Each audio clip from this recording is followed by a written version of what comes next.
आत्मीय भाइयों और बहनों, पुस्तक देखन में छोटे लगें, घाव करें गंभीर। भागदौड़ लेखक श्री राम शर्मा आचार्य पृष्ठ 18 से पढ़कर सुनाते हैं। मनुष्यता मरती नहीं। मनुष्य न तो दानव है और न देव, वह दोनों के बीच की स्थित है।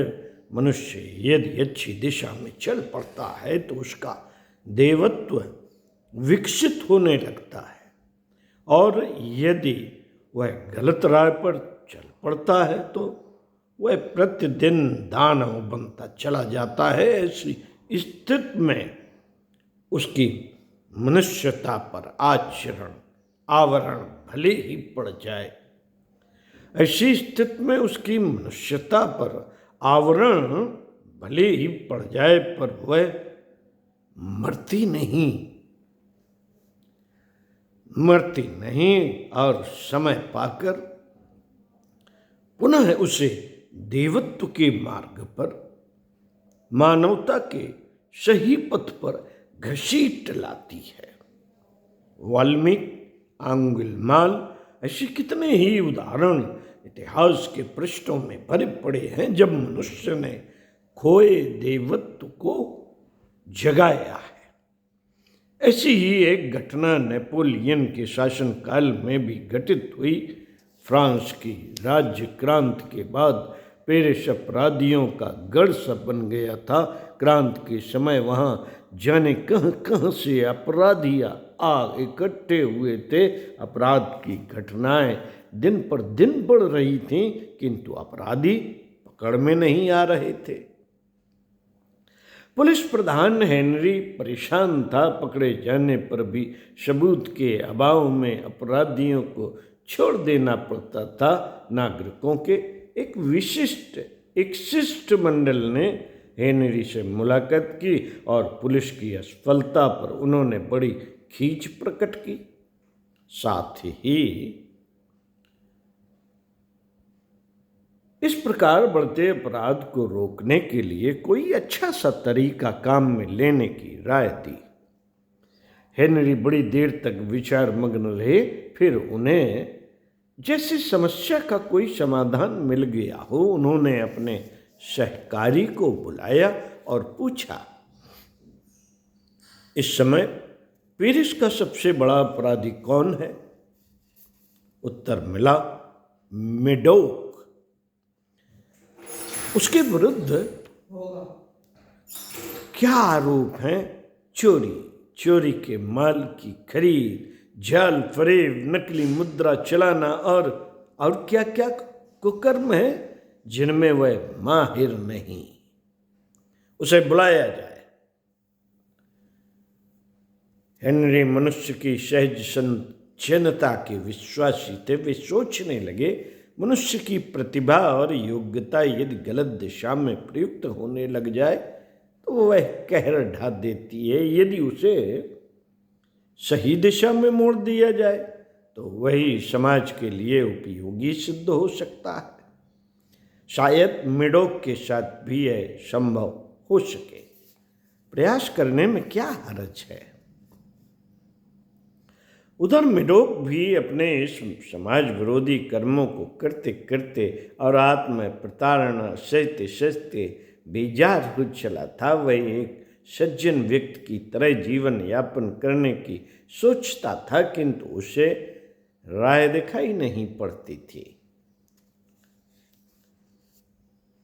फ्राकोया यूनीज मेडोक। फ्राकोया यूनीज मेडोक पुलिस प्रधान हेनरी के सामने उपस्थित हुआ। हेनरी ने उससे कहा, देखो मिस्टर मेडोक, तुम बहुत योग्य और तेज आदमी हो। तुम्हारी इन विशेषताओं का लाभ अभी अपराधी उठा रहे हैं, जिससे जनता को बड़ा नुकसान उठाना पड़ रहा है। तुम्हारी इसी योग्यता और विशेषता का उपयोग जनता के हित में होने लगे तो तुम्हें कोई हर्ज नहीं होगा। बोलो, होगा? नहीं होगा।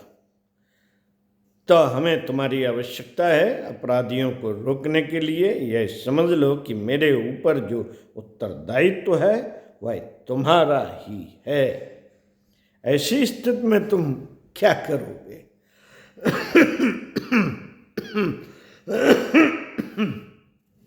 सॉरी, जो आप कहेंगे। प्रसन्नता के आवेग में भरकर मेडोक ने कहा, तुम्हें अपराधियों को पकड़ने में हमारी सहायता करनी होगी। इसके लिए तुम्हें पूरा पूरा पारिश्रमिक भी मिलेगा और श्रेय सम्मान भी। मेडोक हेनरी के बताए अनुसार काम करने पर तैयार हो गया। मेडोक ने उनके विश्वास को कभी तोड़ा नहीं। देखते देखते उसने कई ऐसे अपराधियों को पकड़वाया जो कभी पुलिस के हत्थे नहीं चढ़े थे। उनके विरुद्ध पक्के सबूत भी उसने जुटाए। वह दुनिया का पहला जासूस कहलाया। उसके लिए 1812 में सूरते नामक एक पृथक विभाग बनाया गया, जिसमें उसके अतिरिक्त उसके 4 सहकारी भी थे। अपराधियों को पकड़ने के लिए वह अपनी जान की बाजी लगा देता था। अपराधी अब उसके नाम से ही कांपते थे। 15 वर्ष तक उसने जनसेवा की और 1828 में वह रिटायर हुआ। अवकाश ग्रहण करने पर उसने अपनी जीवनी लिखी, जिसमें उसने यह स्पष्ट किया कि अपराध व समाज विरोधी कृत्य करने पर किस प्रकार वह अपनी भीतरी चेतनाओं द्वारा प्रताड़ित किया जाता रहा था। उस प्रताड़ना को नहीं सह पाने के कारण वह शराब का सहारा लेता था। भले आदमी का जीवन जीने के लिए वह कितना तरस गया था। जब उसे सम्मानित जीवन जीने का अवसर मिला तो वह कितना प्रसन्न हुआ। उसने रिटायर होने पर कागज का एक कारखाना भी खोला, पर वह चल नहीं सका। उसमें मेडोक को बड़ा घाटा उठाना पड़ा। अंतिम दिन बड़े कष्टों, अभावों और संघर्षों में गुजरे। उसके शुभाकांक्षी हेनरी अब जीवित नहीं रहे थे। व्यवसाय में घाटा पड़ चुका था। ऊपर से उन अपराधियों ने जिन्हें उसने पकड़वाया था उससे बदला लेना आरंभ कर दिया। ऐसी विकट परिस्थितियों से हार न मानते हुए वह भले आदमी का जीवन जीता रहा। उसने फिर अपराधों की ओर मुंह नहीं किया, वरन उन अपराधियों की मार व तिरस्कार सहते हुए उसने उन्हें अब घृणित गरहित काम छोड़कर मेहनत की कमाई खाने के लिए प्रेरित किया। वह उन्हें कहता, देखो, एक दिन मैं पेरिस का माना हुआ अपराधी था। मेरे पास सोना, चांदी, सिक्के, शराब और दबदबा था, किंतु वह आत्मसंतोष नहीं था जिसके बिना हर व्यक्ति कंगाल रहता है। आज मेरे पास वह सब कुछ नहीं, किंतु मैं एक भले आदमी की तरह मेहनत और ईमानदारी का जीवन जी रहा हूं। इसमें मुझे बड़ा सुख मिलता है, संतोष मिलता है। आज के कष्ट और अभाव मेरे उन पापों की ही सजा है जो मैंने पहले किए। तुम भी चाहो तो इसी प्रकार अपना जीवन सुधार सकते हो। मेडोक की इन बातों को कई अपराध व्यवसायी तो हंसकर टाल देते और कुछ उसके मुंह पर ही कह देते, क्या कहने, 100 चूहे खाके बिल्ली रानी हचकुचा रही है। हाँ, तुम ठीक कहते हो। कितना ही घृणित और अपराधी जीवन व्यतीत करने पर भी हमारे भीतर बैठा मनुष्य मरता नहीं, वरन हमें सही मार्ग पर चलने को प्रेरित करता है। कपड़े पर मैल चढ़ गया तो क्या वह धुल नहीं सकता? साबुन लगाने पर वह पुनः उजला हो सकता है। पाप बहुत किए हैं तो आगे भी पाप करते रहें, उनसे विरत न हूं, यह कहां की बुद्धिमत्ता है। जितने पापों से बच सकते हैं उतने से तो बचो। मेडोक के इन शब्दों का और उसके जीवन का उन लोगों पर कोई प्रभाव नहीं पड़ा। कोई प्रभाव नहीं पड़ा हो सो बात नहीं।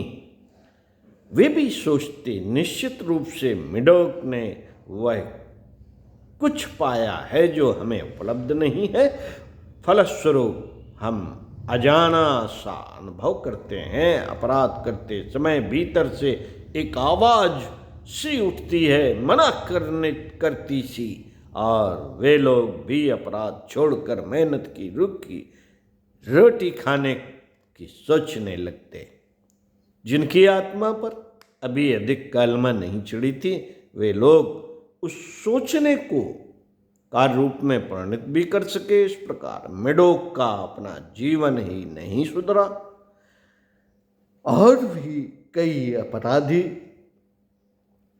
भले आदमी बन गए उससे प्रेरणा लेकर। सच है, मनुष्यता कभी मरती नहीं।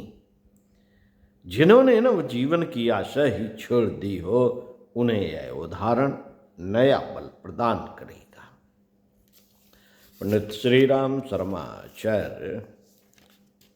साथियों, इसमें कोई शक नहीं कि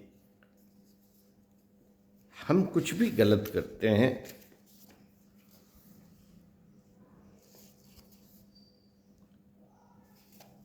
तो हमारी अंतरात्मा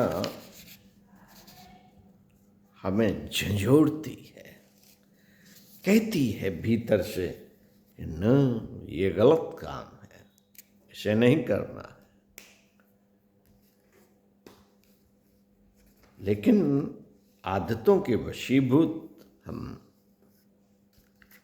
अपनी आत्मा की बात नहीं सुनते और